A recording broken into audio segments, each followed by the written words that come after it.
Estamos no programa Investigações sobre o Viver, da TV Suprem. O tema de hoje é o mito de Eros e Psique. Gente, é o seguinte, vamos começar. Esse é o contexto inicial que eu quero que fique bem claro, tá? Vocês estão vendo aqui que são as eras, e só que além da era, eu vou falar da antes da era. Então, antes de ter Urano, tinha o caos primordial. E é importante que isso agora fique claro. Aí, em termos de esoterismo, Urano foi aquele ponto, né, com aquelas reproduções desenfreadas, aí, que monstros, etc, etc, etc. Cronos ou Saturno, Saturno é aquele que enquadra. Veio tentar dar um enquadramento nisso tudo. Tá, aí houve, eu não vou entrar em detalhes agora, houve que o Cronos era um titã, ele castrou Urano, porque ali estava o quê? O primeiro, uma reprodução desenfreada, aí você teve com Cronos uma meia estabilidade, só que aquilo estava parado. Porque o que é o planeta Saturno? O planeta Saturno tem aqueles anéis, que aquilo ali é o círculo, não se passa. Porque você ir além de Saturno, você vai para os planetas transsaturninos, através de Quirón, você tem que ultrapassar uma série de coisas. Mas então Saturno é aquele que enquadra e deixa aquilo ali da forma estática. E então o que veio depois? Veio Zeus. Por isso que eu botei esse símbolo do tal. Zeus tem que mexer com a constância, com a mudança. Os taoístas falam, só existe uma coisa constante que é a mudança. Tá? Então, os mitos, eles variam em torno disso. E ainda tem um outro detalhe. Então, isso aqui tem que ficar claro que a maioria das coisas que aconteceram já na mitologia tardia, com os heróis, etc., foi no período de Zeus. Tá? E outra coisa também, isso aí para ficar mais ou menos claro, quando houve uma titanomaquia, né, a Batalha dos Titãs, Cronos não perdeu, houve uma espécie de armistício, que se ele tivesse perdido, ele não ia presidir os Campos Elíseos, que o Hades, quando nos gregos não tem aquela coisa, o inferno, o céu, todo mundo vai para o mesmo lugar, mas tem o Tártaro, que é o pior deles, e os Campos Elíseos. Então, se ele tivesse perdido mesmo, ele não ia presidir os Campos Elíseos. Então, eu espero que isso tenha ficado razoavelmente claro. Agora, eu vou contextualizar no sentido seguinte, o que aconteceu, né, nesse mito de Eros e Psique? Antes, o povo grego é extremamente belicoso. Eles inventaram uma coisa chamada a infantaria pesada. A infantaria pesada, inclusive, ela foi responsável pela democracia, mas isso é tema de outra palestra.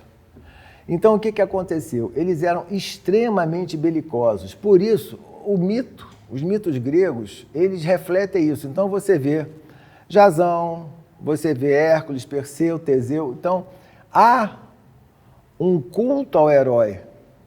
E nossa civilização é grega, por mais que nós não queiramos admitir, vide esses filmes que está aqui, o meu irmão Charles, que não me deixa mentir sozinho. Está entendendo? Então, esse culto ao herói sempre existiu. E de início, vamos continuar que depois eu vou falar da raiva que eu senti. Quem foi o compilador? Isso é importante saber. O compilador foi quem? Apuleio. Apuleio, ele era romano, ele viveu de 120 a 170, ou seja, depois de Cristo. Ele era de uma família rica romana. Na época, ele foi para Cartago, etc. Ele entrou nos mistérios de Eleusis, tudo isso. E o livro que ele escreveu é 11 livros de metamorfoses. São diversas coisas, que é conhecido como o Asno de Ouro. Ele que compilou esse mito de Eros e Psique. Tá? Então, que fique claro que ele já compilou num período já mais tardio da mitologia.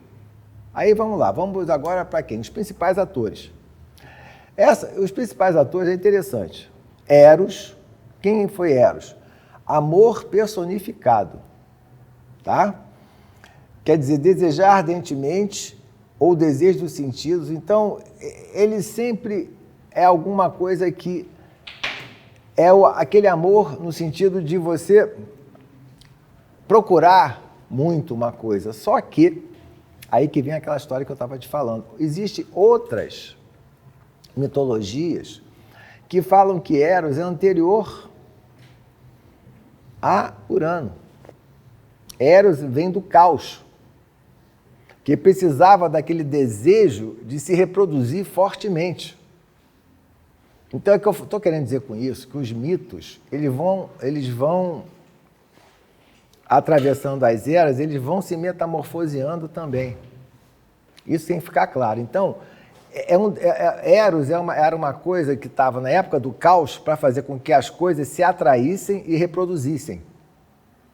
E como tal, se vinha do caos, era uma força total e completamente quitônica, ou seja, uma força que você não consegue, em hipótese alguma, eu vou usar um termo meio chato, domesticar, tá? E aí você vem Psique. Psique é a alma personificada.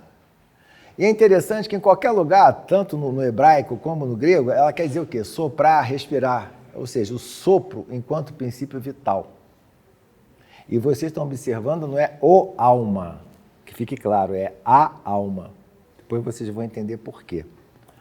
Aí nós vemos Afrodite, deusa do amor, da beleza, da sexualidade, tá? Então, mas ela é o quê? Ela é mais o quê? Da beleza, tá? Também da sexualidade, mas da beleza. Por que que é importante saber isso? Porque os gregos tinham uma noção de beleza fortíssima, vide a estatuária grega. Né? Então, as proporções, etc. Por isso que ela era muito forte, muito... E ela é anterior, caso vocês não saibam, ela é irmã de Cronos, basicamente. Por quê? Quando Cronos, ele com uma foice, ele cortou os testículos de Urano, ou seja, cortou aquela reprodução desenfreada, da espuma, ela veio do mar, numa concha saiu Afrodite, tá? Então, isso quer dizer o quê? Que esteja bem claro, ela saiu do mar. O que quer dizer que ela saiu do mar? E o palácio dela era no mar. O palácio dela era aonde? O palácio dela era onde é o domínio de Poseidon, ou Poseidon. Porque todo mundo acha que Poseidon era o senhor dos mares só. Não, ele é o senhor das coisas profundas. E em função desse senhor das coisas profundas, aquelas coisas que tem dentro do nosso lado sombra, ele é pai de um bando de monstro, de um bando de crápula. Mas isso não existe no nosso lado sombra. Nosso lado sombra é todo bonzinho. Em hipótese alguma tem isso, naturalmente, né? Bem, então vamos para o mito propriamente dito. Olha que interessante esse mito, tá? Outra coisa também, antes de eu comentar. Eros, em função de ser o desejo de perpetuação, ele é uma força perpetuamente insatisfeita e inquieta. Lembre-se que a gente tem dois tipos de desejos, né? Dois tipos de funções, alimentar-se e reproduzir-se. Então, ele está dentro do que a gente chamaria de necessidades básicas. Então, em função disso, ele conseguia aprontar até com os deuses. Tá? Isso tem que ficar mais ou menos claro. Tá? Bem, então, aí tem esse Eros desse mito, porque todo mundo fala, não, é filho de Afrodite com Ares. Não, o filho de Afrodite com Ares, originalmente é Anteros, é um não amor, é um amor não retribuído. De Eros, de Afrodite com Hermes é Hermafrodita. Então esse Eros já é um Eros, né, do mito propriamente dito, já é um Eros diferente, já é um Eros mais ou menos que só significava isso, aquela inquietação, aquelas flechas que eram aparentemente aleatórias. Então, no mito não se preocupa, sabia que ele é filho de Afrodite, agora quem era o pai, o mito não fala, tá? Aí o que acontece? Vamos para a segunda parte.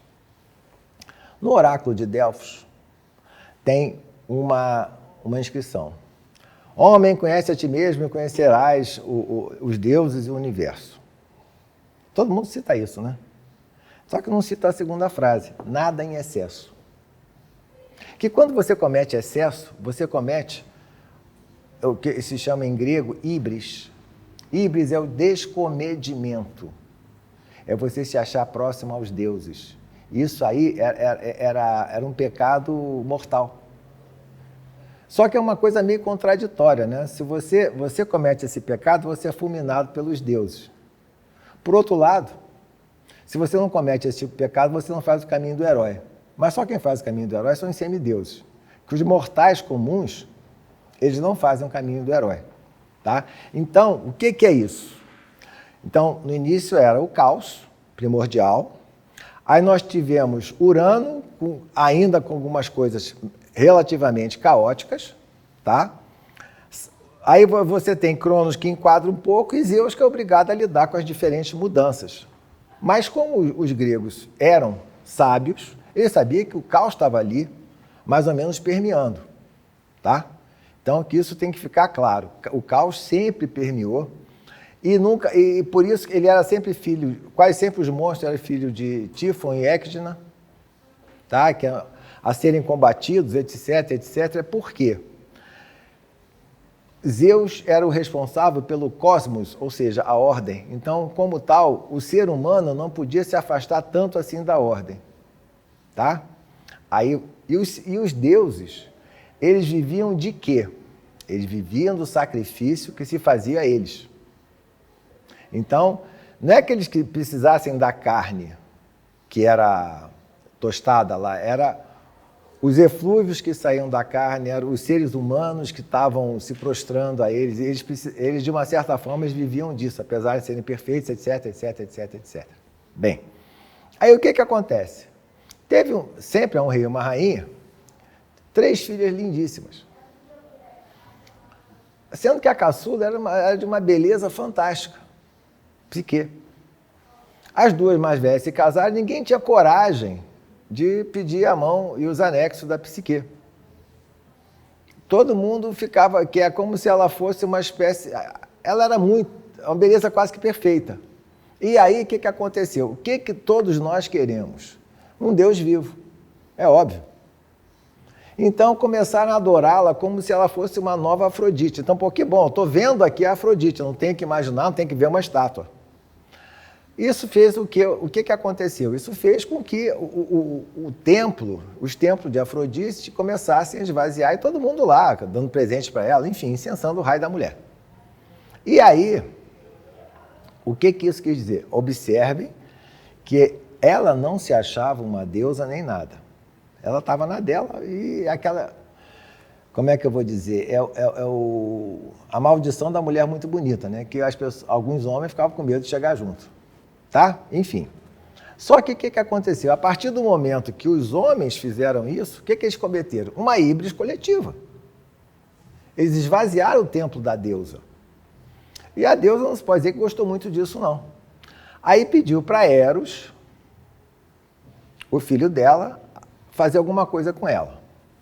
Para que os pais da Psique estavam preocupados com isso. Aí foram no oráculo, o oráculo falou, olha, tem jeito não, você vai ter que sacrificar a sua filha. Se você não sacrificar a sua filha, vai acontecer um bando de desgraça. Aí, se não tem jeito, você tem que... A forma que eles usavam para sacrificar, eles não eram muito originais, não. Sempre amarrar no rochedo para um monstro vir e devorar. Era sempre engraçado que é sempre a mesma forma, né? Diversos mitos, mas nós devorar uma só, amarrar no rochedo. Mas enfim. Aí o que aconteceu?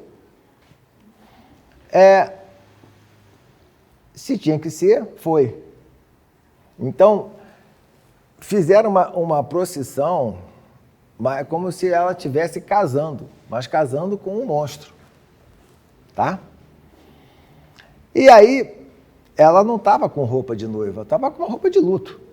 Todo mundo foi lá, pranteando, ela andando, enfim. Aí o que aconteceu? Eros, quando a viu, sem querer, querendo, se feriu com uma das flechas dele. Aí ele ficou apaixonado por ela. Tá? E, bem, o que aconteceu? Que a mãe foi bem clara com ele. Faça, esse é o ponto que eu tinha esquecido, vou voltar agora. Dê uma flechada nela para ela se apaixonar pelo homem mais feio que tiver. Essa que seria a vingança dela, né? Afrodite. Então ele se feriu com a flecha.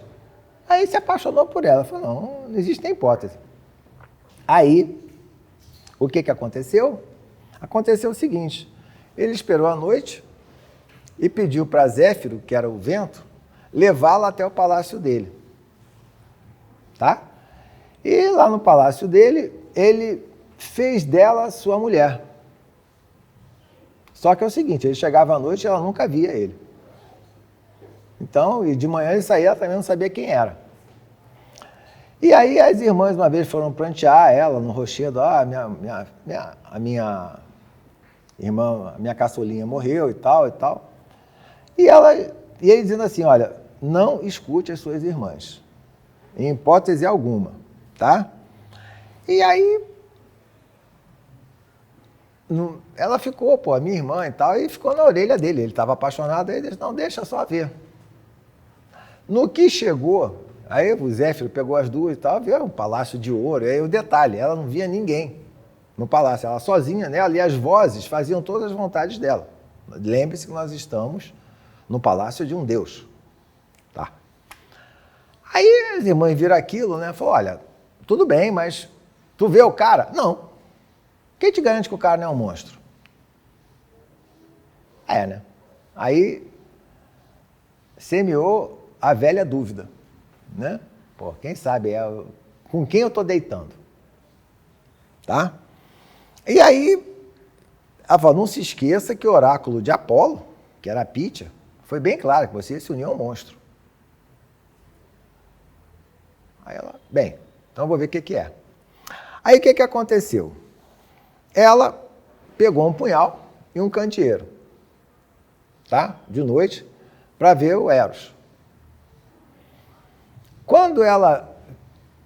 O punhal para matar, claro. E o candeeiro para ver quem era, né? Quando ela viu que era o Eros, aí, claro, né? E ela, inadvertidamente, também, o que aconteceu? A flecha foi nela. Ela viu a aljava e a flecha foi nela. Então ela se apaixonou perdidamente pelo Eros. Aí e ela se abaixou mais para ver o que aconteceu. O candeeiro com óleo fervente queimou ele. E ele vazou. E aí o que acontece? Isso aí fez com que ela, caramba, que bobagem que eu fiz. Ela, como é que eu vou melhorar isso, né? Aí ele falou assim, isso porque as irmãs estavam na orelha dele, né?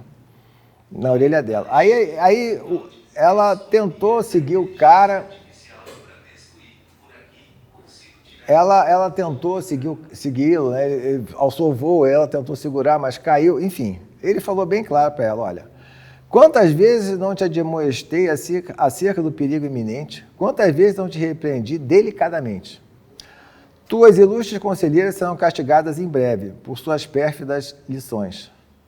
Quanto a ti, o teu castigo será minha ausência. Aqui tem um parêntese, tá? O que é isso?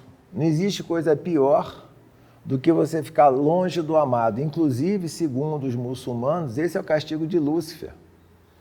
Que ele gostava tanto de Deus que ele não admitiu que um ser humano pudesse se elevar. E o castigo dele, ele era o cara que era o anjo, o arcanjo que mais gostava de Deus, foi ficar longe de Deus. Isso segundo os muçulmanos falam, tá? Então, ficar longe. Aí ela desesperou, claro, né? Aí, de novo, o que aconteceu? Estava começando o itinerário doloroso da psique. Então, a psique, ela, com isso, ou seja, ela partiu de uma coisa paradisíaca, toda noite um Deus ficava com ela. Ela casou-se, né, sem saber que o cara era o Deus do amor. E agora ficou total e completamente sozinha. E aí o que aconteceu? Ela desejou morrer. Aí o que acontece? Se jogou nas correntezas de um rio, mas o rio não aceitou ela, deu uma corcova com a correnteza, botou ela de volta na terra seca, e botou Pan, que é um deus da natureza, aconselhou a desistir da morte e invocar Eros. Então, ela não teve o direito, ou seja, ela estava tão desesperada que quis morrer. Vocês vão ver que esse tema é recorrente. Então, ela ficou de cidade em cidade procurando Eros, que não achava, né? Aí, Afrodite, indignada, deixou os domínios de Poseidon, aquilo que eu te falei. A deusa da beleza mora no fundo do mar. Mora, ou seja, a nossa ideia de beleza, de atração, lembre-se, atração, beleza e desejo de procriar. Nós estamos vendo, um é atração e beleza, é Afrodite. O desejo de procriar, Eros, tá? Isso porque quando você tem a forte atração, quando você admira muito a beleza, algumas coisas interiores suas vão vindo à tona.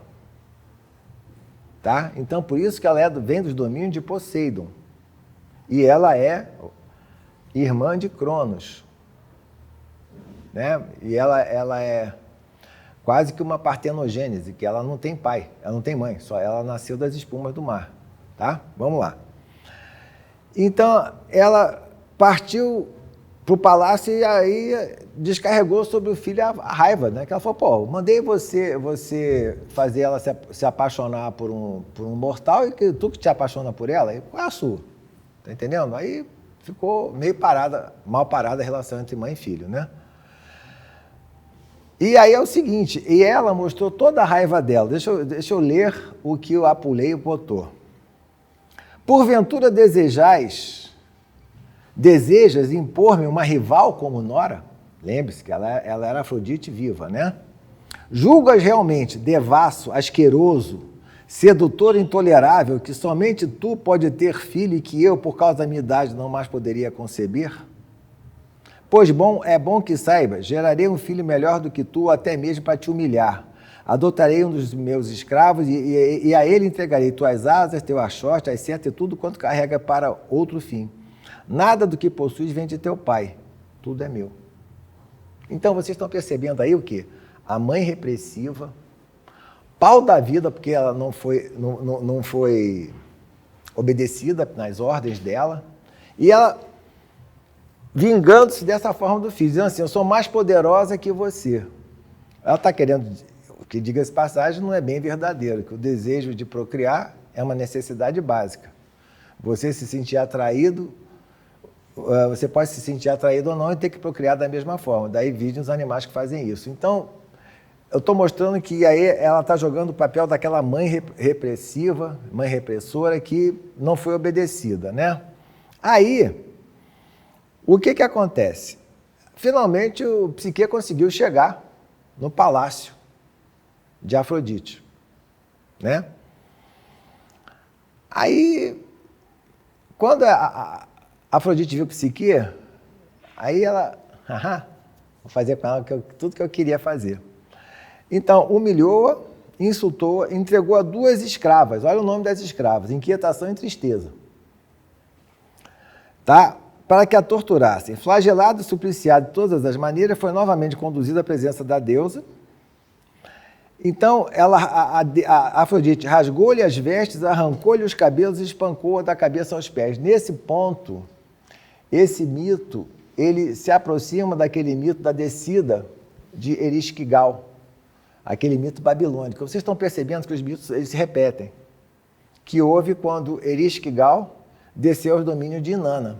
Ela foi se despindo, ela está cheia de, sei lá, toda paramentada de deusa. Quando chegou onde estava Inanna, ela estava sem nada. E arrancou-lhe os cabelos.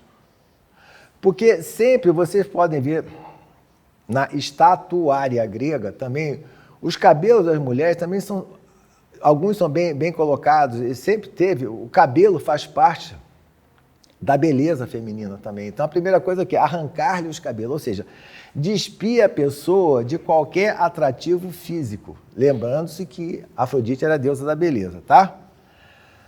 E aí, o que aconteceu? Ela impôs essas 4 tarefas. Essas 4 tarefas, importantíssimo.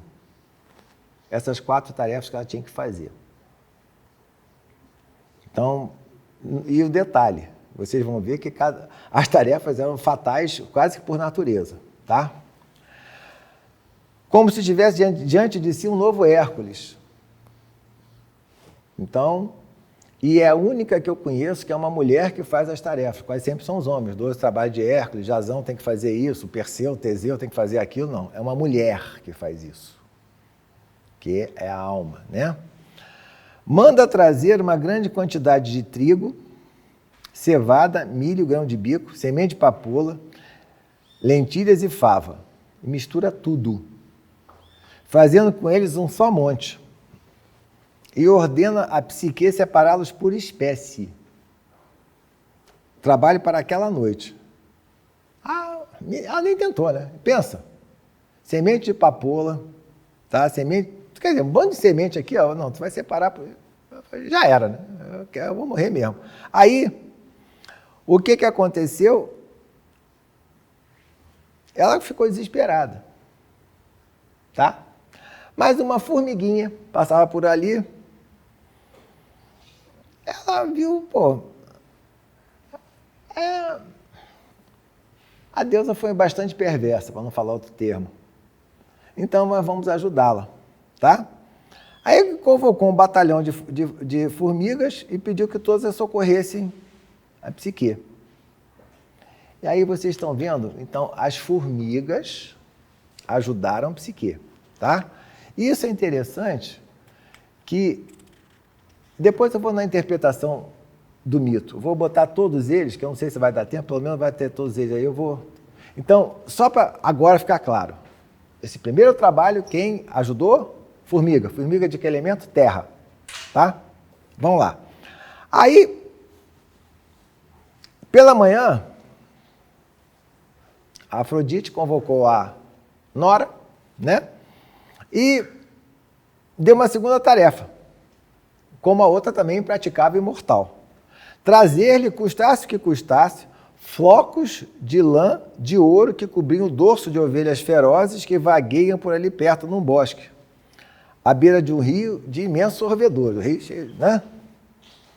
Aí, tá. E eram carneiros que a mordida matava, né? Engraçado como tem carneiro lá que adora matar a gente lá na Grécia, mas esse é outro detalhe. Aí ela, bem, mandou, tem que cumprir a tarefa, né? Sem dizer palavra, a jovem amante caminhou em direção ao bosque, não para executar o trabalho ordenado, mas, mais uma vez, para tentar se matar. Um simples e humilde caniço verde salvou-a 2 vezes da morte. Suplicou-lhe que não poluísse as águas sagradas e ensinou-lhe como proceder para cumprir a tarefa recebida, ou seja, elemento água. Mas a Afrodite achou que quem estava ajudando era Eros, porque ela sabia que Eros tinha sido flechado, tinha, sei lá, tropeçado na flecha, enfim, tinha sido avejado, a flecha tinha feito efeito nele. Aí o terceiro trabalho, buscar a água perigosa. Entregou-lhe a grande mãe um vaso de cristal e ordenou-lhe que escalasse um rochedo íngreme e enchesse a urna numa fonte guardada em ambos os lados por terríveis dragões. Dessa fonte rolavam as águas escuras que alimentavam 2 rios infernais, o Cocito, que é o rio das lamentações, e o Estige, é o rio da invulnerabilidade das promessas. Então esses rios saíam dali e iam direto para o Hades. Tá? Então estava no rochedo, como é que eu vou fazer isso? Né? Na época não existia rapel nem nada, mas enfim. Aí, o que aconteceu? De novo, ela ficou assim, mais prático seria desistir ou matar-se. Na terceira vez que ela tenta morrer, né? Aí surgiu a águia de Zeus, abriu suas asas imensas e veio em socorro dela, né? Balançando as asas, passou rápido por entre os dentes ferozes dos dragões, encheu o vaso e entregou a Psique. Então ela foi ajudada pelo elemento ar, a águia de Zeus. A águia, por acaso, era o símbolo de Zeus, tá? Bem, vamos lá. Aí a quarta e fatal empreitada. Uma caixinha, Afrodite deu para ela uma caixinha, e ordenou que ela descesse ao fundo do Hades, que nós conheceríamos como inferno, lá o que seja. Lá deveria se apresentar a Perséfone, que ficava um pedaço só um parêntese. Hades raptou Perséfone, que era filha de Deméter. Aí Deméter, quando descobriu que foi raptada, que a filha foi raptada com a conivência de Zeus, falou, ó, então, como Deméter, ou Ceres, daí vem cereal, era responsável pelas culturas de pecuária, etc., tudo que a gente come, né? Então tem que plantar. Ela falou, agora não vai plantar, a terra vai ficar estéril. Aí, o que isso ia acontecer? Ia acabar o cosmos, ia acabar a ordem. Então, chegou no meio termo, que ela passava um período, e Hades ela falou, tá legal, ela pode ir, mas antes deu uma romã para ela. Aí já era. Você não pode aceitar nada que Hades, lá do Hades, que você cria vínculo com Hades, você não pode sair de lá. Mas como ela era filha de deusa, então ficou um pedaço da vida do ano, ela ficava na terra com a mãe, e outro pedaço ela ficava no Hades, que por acaso equivale ao inverno. Tá? Então Perséfone estava lá, um pedaço com ele, um pedaço fora. Tá? Então Perséfone tinha que dar para ela uma caixinha. Tá? Aí, bem, enfim, vamos lá, né? Ordenou-lhe que descesse ao fundo do Hades, lá deveria apresentar-se a Perséfone e solicitar, em nome de Afrodite, que enviasse um pouquinho da beleza imortal, tá? Uma vez que a deusa do amor havia consumido toda a sua radiante formosura nos cuidados com um filho doente, né, que ele tinha, né, queimado, etc. A tarefa tinha que ser executada no mesmo dia. Percebe que a noção de Afrodite de curto prazo é curto prazo mesmo, né? De um dia para o outro, né? Aí, pô, a Psique falou, agora já era, tem que descer para o inferno. Aí estava assim, entregado à morte. Aí, de novo, subiu numa torre muito alta, a fim de se precipitar lá em cima, né? A torre, porém, falou com mansidão a esposa de Eros. Tem um detalhe também que esqueci de falar. A Psique estava grávida de Eros, tá? Eu esqueci, desculpe, eu não tinha colocado isso. Aí, não recuasse, então a torre falou, ante essa prova. Então, deu ânimo para ela, aí explicou as precauções que devia de fazer para descer ao Hades. Ninguém pode descer ao Hades de cara limpa, tem que ter algumas precauções. E interessantes essas precauções. Deveria levar na boca 2 óbulos, óbulos é moeda, tá? E, então, aqui, óbolo para quê? Para pagar o Caronte.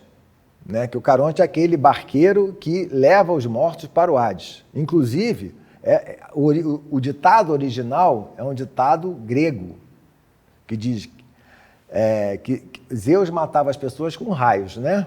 Então dizia, quem é burro pede a Zeus que o mate e Caronte o carregue. Virou cristianizado para Deus que o mate e o diabo que o carregue, mas o original é esse, o ditado, tá? Então, e um bolo de cevada e mel, em cada mão. Os primeiros eram para pagar a passagem de ida e volta ao Caronte, e o segundo para apaziguar o Cérbero, né? Que Cérbero é um cão de 3 cabeças que ficava na entrada do Hades. 3 tentações deviam ser vencidas no longo percurso. Uma vez percorrido um bom trecho do caminho, Psique encontraria um condutor de burros coxo, conduzindo um asno igualmente coxo, carregado de lenha. O condutor lhe pediria que apanhasse algumas lascas caídas no chão, mas a jovem não devia escutar o cara, tá? E prosseguir viagem. Na barca de Caronte, em plena travessia desses rios infernais, um velho ergueria do fundo das águas as mãos pobres e imploraria que puxasse para dentro da embarcação. Mas a amante de Eros não deveria se deixar seduzir por isso. Do outro lado, ao se encaminhar para o palácio de Plutão e Perséfone, Plutão não, Hades e Perséfone, encontraria umas velhas tecedeiras que lhe solicitariam ajuda. Sem atendê-las, prosseguiria seu caminho. A intenção diabólica de Afrodite era que a nora largasse um dos bolos e, se assim acontecesse, ela entraria nos mundos para não regressar, porque ela não ia ter como, né, apaziguar o Cérbero. Uma vez na mansão, seria gentilmente atendida por Perséfone, tá? Vai convidar a sentar-se e participar de um lauto jantar. Psique já tinha que recusar tudo, não se pode comer nada no inferno. Se alguém de vocês um dia for para o inferno, por favor, lembre-se disso, tá? Sentar-se-ia no chão e aceitaria apenas um pedaço de pão preto. Exposto o motivo da viagem recebida essa encomenda, ela devia ir embora rapidamente. Em hipótese alguma, deveria abrir a caixinha, tá? Que continha a beleza imortal, tá? Agora, é óbvio, né? Pensa uma mulher de posse de uma caixinha que abrindo dá a beleza imortal. Quem é que resiste? Não é só mulher, não, sem machismo, ninguém resiste isso, né? E claro está que Psique abriu a caixinha, óbvio. E aí o que aconteceu? Aí ela caiu num sono letárgico, tá? Nesse sentido, ela ficou imóvel como um cadáver, que aquilo era mais uma armadilha de Afrodite em conjunção com Perséfone. Eros, então, já curado desse ferimento, lembre-se que ele tinha sido queimado, morto de saudade da esposa, adivinhando o que se passava, escapou pela janela do quarto, que lhe servia de cárcere, e num voo rápido e nervoso aproximou-se de Psique. Recolocou cuidadosamente na caixinha o sono letárgico e despertou sua bela adormecida com um leve toque de uma das suas flechas. Repreendeu-a pela última vez com toda a delicadeza e pediu-lhe que cumprisse a missão que fora encarregada por Afrodite. Ele faria o resto. Então vocês estão percebendo que pela primeira vez o Eros está nessa, tá? Aí, enquanto Psique estava tentando levar para ela, o que Eros fez? Eros chegou para Zeus, meu irmão, tem que acabar com esse negócio aí, né? Aí, o que Zeus falou, né? É interessante o discurso de Zeus feito por Apuleio. Deuses cujos nomes estão inscritos no arquivo das musas, todos vós conheceis muito bem, assim penso, este jovem que eu próprio eduquei. Julgo ser conveniente refrear de uma vez por todas as desregradas paixões de sua juventude. Está falando de Eros. Chega de ouvir falar em seus escândalos diários no mundo inteiro, mercê de seus galanteios e devassidões. Chegou o momento de tirar-lhe qualquer oportunidade de praticar a luxúria. Cumpre aprisionar-lhe o temperamento lascivo da meninice nos laços do Himeneu. Himeneu é casamento em grego. Ele escolheu uma donzela e roubou-lhe a virgindade. Que ele a possua, que ele a conserve para sempre, que ele goste de seu amor e tenha Psique em seus braços por toda a eternidade. Então vocês estão vendo o quê? Uma intervenção direta de Zeus. Por quê? Eros, a fazer esse bando de coisa, o que ele contribuía para o caos. Porque era o desejo de reproduzir-se, está entendendo? Aí você, então, os alvos das flechas dele eram alvos aleatórios.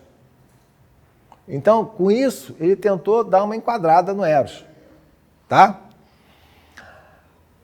Aí, quanto a Afrodite, nada teria que se preocupar com esse casamento morganático, isso é, entre um deus e uma mortal, em nada afetaria a dignidade e a nobreza da deusa do amor, porquanto Zeus faria com que o mesmo se realizasse dentro dos cânones do Olimpo, tá? Bem, então, aí o que aconteceu? Ele ordenou a Hermes que raptasse Psique da terra para o céu. Então, logo a jovem chegou à mansão dos deuses, Zeus foi ao encontro com uma taça de ambrosia, que é a bebida da imortalidade. Bebe, Psique, disse-lhe o Deus Supremo, e ser imortal. Eros, com efeito, jamais abandonará teus braços, porquanto o vosso casamento será perpétuo. Isso é o que a gente chama de erogamia, o casamento sagrado. E o que aconteceu? Aí vamos para o samba. O que aconteceu? Uma apoteose. A apoteose é tornar-se divino. Tá? Então, foi a apoteose. Você percebeu que ela saiu da terra e foi para o céu. Tá? Isso é interessante. O mito propriamente dito e a análise do mito agora. Bem, então, desse enlace, interessantíssimo, né? Nasceu uma menina, que na língua dos mortais se chama volúpia.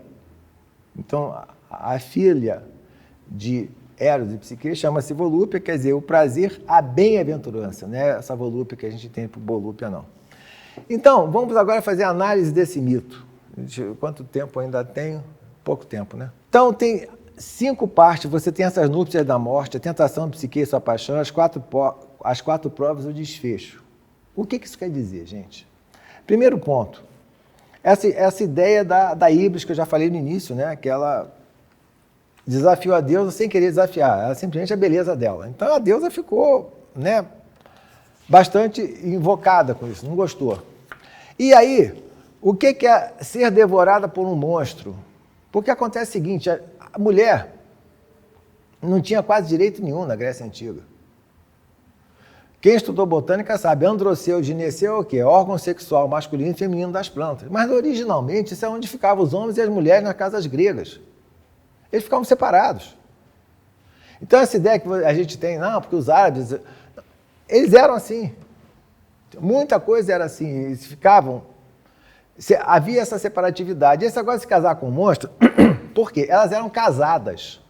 As 2 mulheres, que eram as irmãs mais velhas de Psique, foram casadas com caras feios, uma outra muito mais velha, ela na realidade era uma enfermeira, a outra, o cara era quase que um anão. Então, elas não conheciam o marido até a hora de casar. Daí essa ideia, casar com um monstro, porque não era futebol não, mas era uma caixinha de surpresa o casamento, não existia. Tanto que até hoje, quem estuda astrologia sabe que a relação com o outro é a 7ª casa, mas o casamento é a 8ª. E a paixão é a 5ª. Então, são departamentos diferentes, tá entendendo? E aí, as irmãs, qual foi o significado dessas irmãs no mito de Psique? O significado dessas irmãs foi o seguinte, elas, por vias tortuosas, despertaram Psique. Cara, vê com quem tu tá. Que, sabe, quem é essa pessoa? Então, aquela curiosidade humana que gerou ela a fazer isso. Ou seja, ela saiu de uma coisa que ela estava numa coisa paradisíaca, deve ser mais ou menos legal. Eu imagino a resistência física de um deus fazendo amor, mas isso é outra coisa. Entende? Todas as noites, mas sem consciência de quem era. Então, o fato de ter sido colocada essa, como é que eu vou dizer, essa sementinha de dúvida, que fez com que ela despertasse. É interessante a gente observar isso, né? E aí, o que acontece? Se Psique consegue passar de um estado inteiramente de sombra para um estágio mais envolvido, é sobretudo porque se sujeitou a essa orientação das irmãs, né? Aí, quando quebrou o tabu, ao responder esse negócio, para entrar em conflito, entrou em conflito com Eros, que a Eros não interessava, ele estava numa situação legal, ele tinha a pessoa que ele podia usufruir, e sem responsabilidade nenhuma, ou seja, sendo aquele Eros que ele sempre foi. Ele não, volto a dizer, Eros, para onde iam as flechas dele era uma variável aleatória. Ele não tinha aquela ideia assim, não vou flechar esse cara que é um cara casado, ou essa mulher que é uma mulher casada. Ele está pouco se importando com isso. Ele sabe, ele quer mais que o mundo acabe em barranco para ele morrer encostado. E isso pode gerar mais caos, né?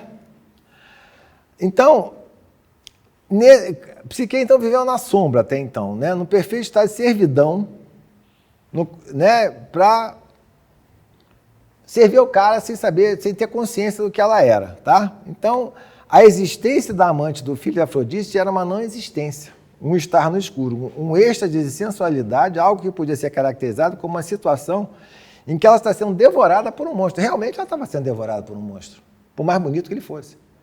Ela não sabia quem ele era. Então, acontece o seguinte, ele saiu, depois de ter sido visto, né?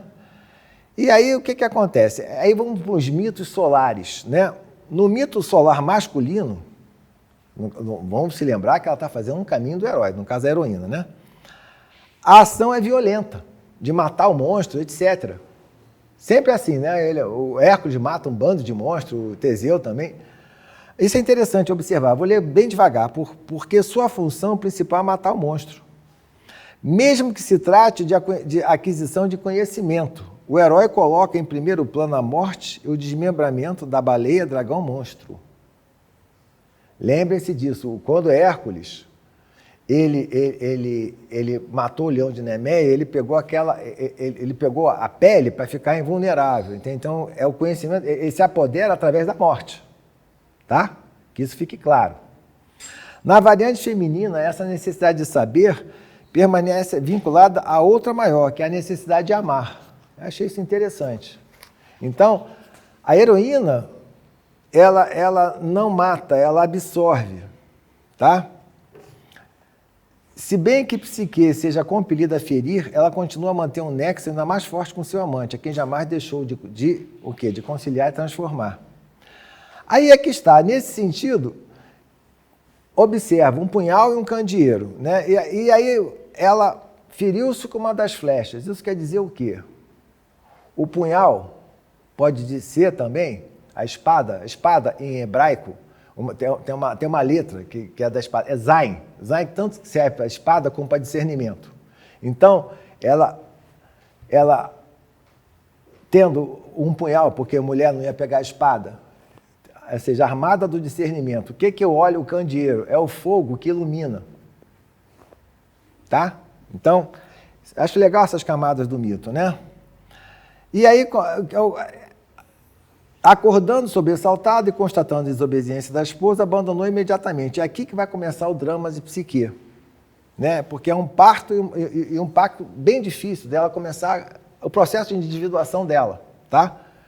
E aí é o seguinte, eu vou ler isso aqui para vocês. Há aqui um drama de grande profundidade e poder, uma transformação psíquica de significado único. É o despertar de Psique com Psique, o momento decisivo do destino da vida do feminino, no qual, pela primeira vez, a mulher emerge do seu inconsciente e da clausura de seu aprisionamento matriarcal. Lembre-se que a sociedade grega era bem matriarcal, tá? E no encontro individual com o masculino, ama, ou seja, reconhece Eros. Então, entendeu? Ela reconheceu Eros, então ali ela vê que ela ama, tá? Conscientizada e experimenta uma transformação radical. Descobre que a dicotomia entre monstro e marido não é válida. Atingida pela faísca do amor, tenta apunhalar-se, que ela tentou, viu que quando ele foi, tentou, ou seja, fere-se com a flecha de Eros, tá? E aí o que acontece? Ela saiu daquele inconsciente infantil da realidade dela, e então ela viu o quê? Ela reconhece Eros como um Deus que sintetiza em si o inferior e o superior. Tá? E depois eu vou dar uma explicação um pouco mais teosófica, deixa eu ver se eu consigo chegar até o fim disso aqui. E aí, vamos lá. Ela, através do... Eros ali se apaixonou, Psique se apaixonou pelo amor. Então, isso seria como se fosse uma espécie de segunda defloração, que ela se passou no seu interior. Ela primeiro foi deflorada, a primeira vez que ele deitou com ela, depois no seu interior. Então, o que houve? Um ato de amor, entrega voluntária a Eros. É um sacrifício e uma perda, que ela viu que ela se entregou a ele, mas ele foi embora. Então, ela se viu que sozinha. Dentro do processo de iniciação, você está sempre sozinho. Não existe iniciação coletiva. Tá? E aí, o que acontece? O amor da amante que explodiu fez com que passasse a existir dentro dela um Eros que não é mais aquele que dormia diante dela, ou seja, fora dela. Seu Eros interior, imagem do seu amor, na realidade, uma forma superior e invisível do Eros que dormia placidamente ao seu lado. Então, ela pegou aquele Eros lá de fora e tentou botar dentro dela, tá? E aí, foi dessa forma que ela deixou de ser criança. E aí, o que acontece? Como é que ele ficou nisso tudo? Ele também tinha que amadurecer. Então, vocês estão percebendo que o processo de amadurecimento não é só de Psique, é de Eros também. Ele tentar ser menos inconsequente, tá?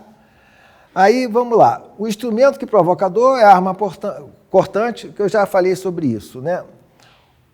Acontece o seguinte, o amor como expressão da totalidade feminina não é possível nas trevas, como um mero processo inconsciente. Por isso que ela tentou iluminar para saber o que ela estava fazendo, tá? E aí, nesse sentido, ela vai botar esse princípio da individuação. E esse princípio da individuação, como é que ocorre? Ocorre através dessas 4 tarefas, que eu já tinha falado para vocês. E aí, vamos lá.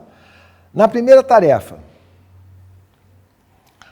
as criaturas que vêm ajudar a heroína não são as aves da deusa, que são as pombas. As pombas são as aves de Afrodite.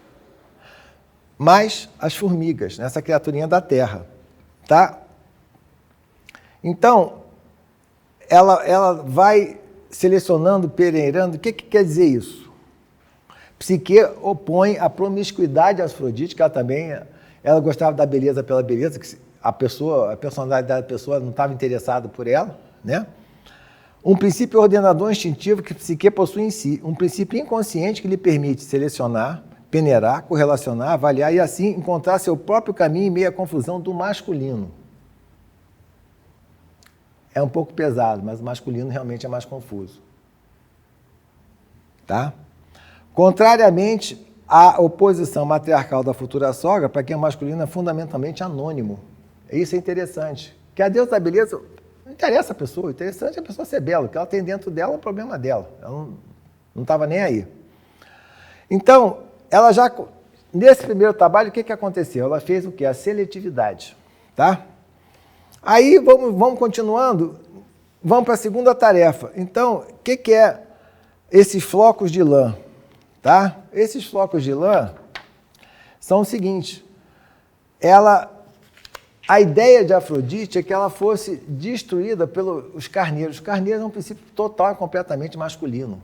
Aquela coisa que dá amarrada, que vai, que não sei o quê. Então, ó, Psique estaria destruída pelo opressivo princípio masculino, se enfrentasse os carneiros no sol, tá?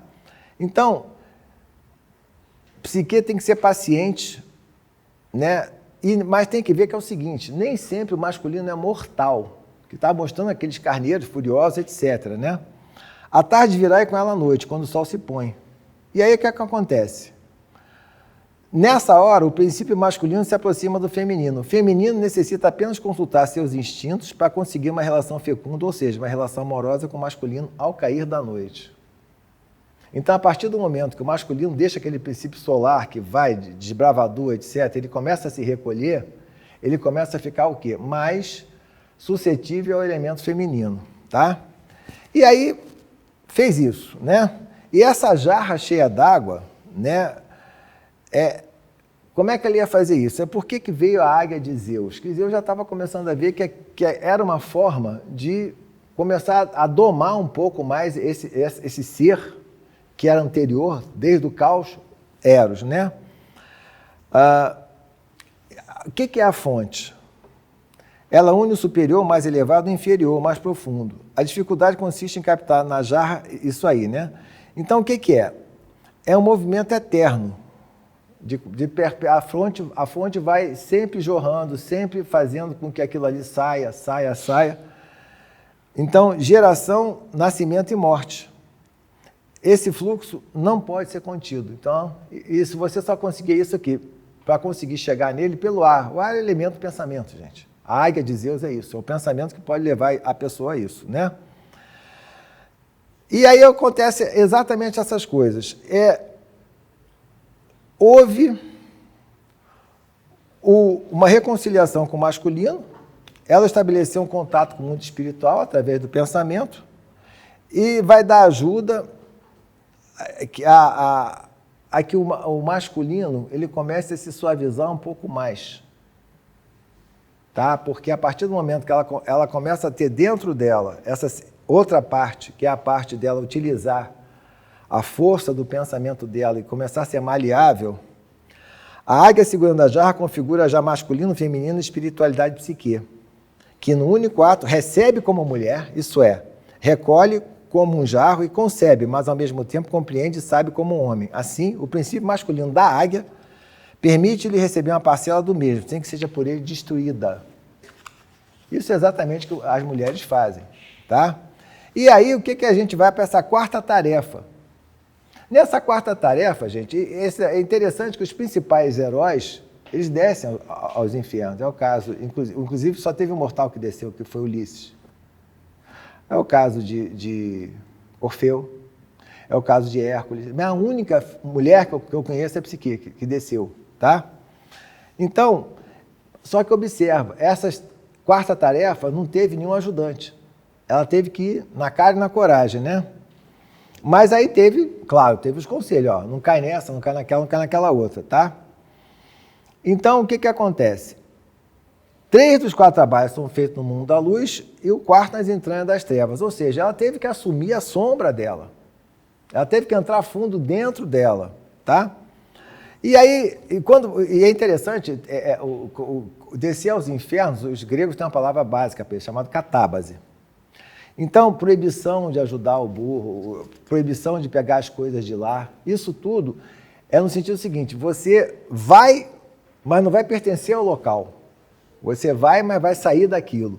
E aí, que se ela aceitasse alguma coisa, deve ser mais uma, no mundo das sombras lá. Então, o que que acontece? Ela faz, ao fazer aquilo, né, ela, através dessa descida, ela irrompeu uma esfera da esfera matriarcal e, em seu amor consciente por elas, alcançou a esfera psíquica. Isso tem que ficar claro. Tá? A experiência feminina do encontro, que é a pressuposição da individuação feminina. E aí ela conseguiu, né, fazer essa série de coisas, né? Ela saiu daquele paraíso, etc. E o mais importante disso, tá, que já está na hora, deve estar acabando, é vocês observarem o seguinte: Psique é filha de humanos. Então, o que que é isso? Alguns dizem que esse mito é um mito de você pegar o mental inferior e chegar no mental superior, pela linguagem teosófica. Eu diria que a gente sabe que tem aquele princípio, né, de desejo, pensamento, chamado kama manas. É um corpo que nós temos, é o desejo e pensamento. Eu acho que isso aí tudo mostrou para kama e manas ficarem separados. Kama, desejo, e manas, a mente superior. E é todo então, é interessante por quê? Porque a alma tem que ser feminina. Porque ela é que recebe e amolda. Isso é uma função feminina. Então, ela suaviza o masculino. Ao ela suavizar o masculino, ela transforma a si mesma e também transforma esse masculino que, conforme vocês estão percebendo aqui, que é um masculino total e completamente desenfreado, desregrado. E como eu estava falando, está no mundo das formas. E no mundo das formas, dentro do cosmos, você não pode ter esse desenfreamento, que é uma híbris, que é o principal pecado para os gregos. Então, vocês podem observar, nessas duas esculturas aqui, que esse aqui é quando ele tira ela do sono letárgico. Eu queria dizer isso, né? A gente tem um mito riquíssimo e, para mim, infelizmente, pouquíssimo explorado. Tá?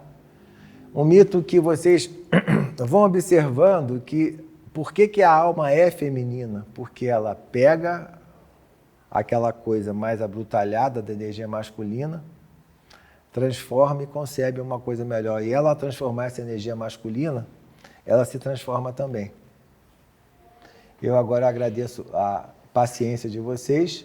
Eu queria saber se alguém tem alguma pergunta. Obrigado.